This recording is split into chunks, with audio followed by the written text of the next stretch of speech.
কয় গো ডিয়ার রাজস্থান বালারা, বাহ সাব্বাস, চলবে এই না হলে তোমাদের আসল রূপ। হ্যাঁ, দিন শেষে তাহলে তোমরাও তোমাদের আসল রূপটা দেখিয়েই দিলে, তোমরাও তাহলে নিজেদের ভালোটাই বুঝলে, হ্যাঁ নিজেদের স্বার্থটাই বুঝলে। ছি, আর কিছু বলার নাই ভাই তোমাদেরকে, আর কিছু বলার নাই। কত মানুষের আজকে তোমরা স্বপ্ন ভাঙলে জানো? হ্যাঁ, নিজেদের স্বার্থের জন্য, নিজেদের ভালোর জন্য আজকে কোটি কোটি মানুষের তোমরা স্বপ্ন ভেঙে দিলে। তারা কত আশা করে বসেছিল যে তোমরা হারবে, তোমরা হারবে, কত মানুষ প্রে করছিল, কত মানুষ মন থেকে চাইছিল যে আজকে রাজস্থান রয়্যালস হারুক, তাহলে মজাটা আসবে। কিন্তু তোমরা কি করলে? তোমরা তাদের আশায় স্বপ্নয় জল ঢেলে দিলে। আর কিছু বলার নাই ভাই তোমাদেরকে। তোমরা সিএসকে কে দেখে একটু শিক্ষা নিলে না। তারা লোকের ভালো ভাবলো, তোমাদেরও ভালো ভাবলো, বাট তোমরা তাদের ভালো ভাবলে না। তোমাদের যে ওই 15 বছরের বাচ্চাটা আছে না মারি, ও বড়ই দুষ্টু ছেলে, জানো তো, বড়ই দুষ্টু ছেলে। ও মানুষের ভালো দেখতে পারে না রে ভাই। মানুষ কত সুন্দর খুশি ছিল, হ্যাপি ছিল, যে মানে ক্যালকুলেশন নিয়ে ব্যস্ত সবাই, বুঝলে তো, যে কিভাবে কে কোয়ালিফাই করবে, কিভাবে কি হবে, কে এগোবে, কে কার কাছে হারবে, কে কার কাছে জিতবে, মানে কিভাবে কি হবে, সবাই নিয়ে ব্যস্ত ছিল। আর এটা নিয়ে সবাই খুশিও ছিল। বাট এ সব আজকে ভাই সোজা করে দিলে, সব সোজা করে দিলে। আর হিসেব করার মতন কিছুই নাই। এবার খালি একটা জিনিসই প্রে করো, রাজস্থান রয়্যালস যেন লাস্টের ম্যাচ হারে। যদি রাজস্থান রয়্যালস লাস্টের ম্যাচ হারে, তবেই যে এদের হার জিত কিছু ম্যাটার করবে। আর ওরা যদি লাস্টের ম্যাচ যে জিতে যায়, তাহলে তোমরা হারলে কি, জিতলে কি, বেঁচে থাকলে কি, চলে গেলে কোনো কিচ্ছু ম্যাটার করবে না। কারণ রাজস্থান রয়্যালস ঢুকে পড়লো টপ 4-এ, আর ওদের হয়ে গেল 14টা পয়েন্ট। কয় গো সিএসকে ওয়ালারা, এখনো টেনশন করছো?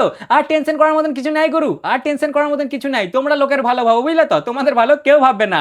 আর কয় গো কে কেয়ার ওয়ালারা, আমার হাসি ভাই কেন জানি না কে কেয়ারের জন্য পাচ্ছে, জানো তো। কারণ কে কেয়ারের ফ্যানগুলো কিছুদিন যাবত, আমি ট্রোল করছি না, বাট আমি দেখছিলাম যে সব যেন কে কেয়ারের জন্য হচ্ছে। তারা বলতে চাইছিল যে সব কেকারের জন্য হচ্ছে, কেকার এখান থেকে এগোবে। এমন নয় যে কেকার এগোতে পারবে না, এগোতে পারবে, বাট সেই এগোনোটা তখনই কাজে লাগবে যখন রাজস্থান রয়্যালস সামনের ম্যাচটা হারবে। তারা যদি জিতে যায়, তাহলে পাঞ্জাবও কেল্লাফাতে, ওরা তো এমনিতেও নিজের পায়ে নিজেরাই কুড়ুল মেরেছে, তাই ওরা এমনিতেই কেল্লাফাতে। দিল্লিও গেল, এইদিকে কেকারও গেল, ওইদিকে তোমার সিএসকেও গেল, সবাই একবারে ধুয়ে চলে যাবে যদি রাজস্থান রয়্যালস লাস্টের ম্যাচটা জিতে যায়। ওহ, হোয়াট এ ম্যাচ ভাই, হোয়াট এ ম্যাচ। দেখো লখনৌকে আমার কিছু বলার নেই, কারণ ওদের মন মর্জি চলে ভাই। ওদের যেদিন মন হয় জেতে, যেদিন মন হয় হারে, তাই ওদেরকে আমার কিছু বলার নেই। But Rajasthan Royals top notch performance, বিশেষ করে ওই একটা ছেলের ভাই, একে যে কি খাইয়ে নিয়ে আসে। ও প্রথম 5টা বলে 10 রানে ছিল গো, প্রথম 5টা বলে 10 রানে, আর তারপরে 28 বলে 88 রান মেরেছে ভাই সাহেব, 88 রান। 200 কত 44-এর স্ট্রাইক রেটে ব্যাটিং করেছে, 38 বলে 93 রান, 7টা 4 আর 10টা 6।